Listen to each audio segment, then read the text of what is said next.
Hi everybody, welcome. In this video we will see about the difference between delete, drop and truncate queries. These queries have a similar meaning, that is it delete the single record or more than one record, anything else, but it has a unique difference between each and every. That is, delete is a DML command, that is a data manipulation command.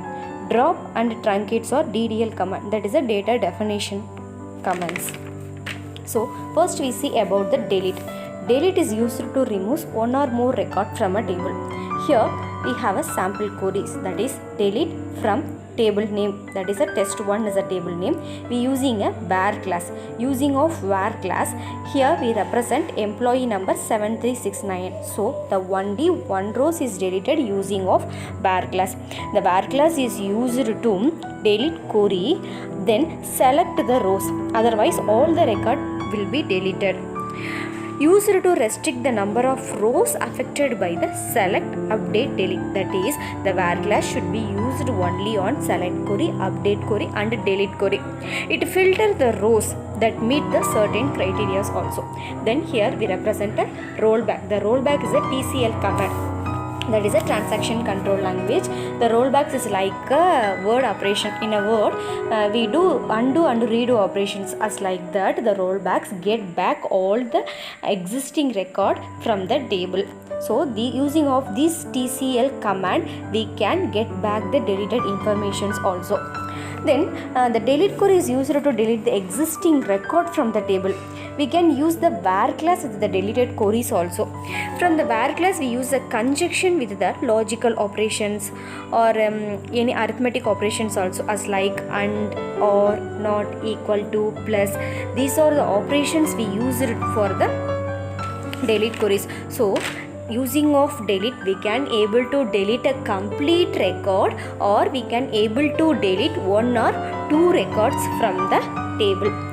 Then here I represent another sample query, that is delete from table name. So the whole field would be deleted from the table name test1. So here after that we select the text1 table, means the 0 row selected because it does not contain any field. The rollback should not be works on the delete operations because we cannot have any command to do the particular operations or the similarities. So the rollback should not be works on the delete operation. Then we go for the test2 table, because the test1 does not contain any information. So here I am creating a table named test2. From the test2 table we can using the difference between the drop and the truncates also. In generally, the filters the rows to meet the certain criteria, means the conjunction operators is used to find out what are the specific item represented in a particular record or in a particular table or a particular field. Using of these delete, the selected one table, the selected two table, on the two tables are merged, conjectured, and the find the relationship between the two tables. These are the very specific and easy operations done using of the SQL. Then we go for a truncate.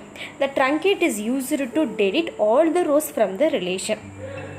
That is, the query is truncate table name. So the table is truncated, the message will be appeared. Then we go to the rollback. From these rollback operations, it does not get back the existing record from the rollback, because we already deleted all the records from the table, so we cannot able to get back the permission from the database. Then that using of the truncate table, the databases and the alteration of the databases, it should be deleted. That is, all the rows of the relation, it should be deleted. Using of the truncate, we cannot delete the single row. We only able to delete the complete table. So it cannot use the var class. From the delete operation, we can able to use the var class. From the truncate table, we cannot able to use the var class. It is faster than delete command. So because the databases runs very frequently, means the truncate should delete all the records, but the delete should delete only one rows, one columns, one fields, or more than one fields in the database tables. That is the main drawback and the main difference between the drop and delete. Then after that we go for a drop table. The drop table in a DML command, or drop is a DDL command. Using of this DDL command we can remove a table from the databases. Here we are applying a clear screen. The clear screen is a very good operation. Using of this the existing screens should be data should be deleted. The drop table should remove the records from the databases. I think so. The drop and the truncate, the major difference between the truncate should delete all the table, but the drop only deletes some table rows, table indexes and privileges. That is, it should be removed. It does not have no DML triggers. We will discuss the triggers in the later. These operations cannot be rolled back. We cannot be get back the any other existing informations from that, because the drop table should drop all the tables from the databases. That is a major drawbacks of that. In some situations we able to need or drop the tables from the database table, because the database should not allows more than one name for the database. That is a no similarity between the same databases again. I think you have clear about delete, truncate and drop queries. We will meet in the next video. Thank you.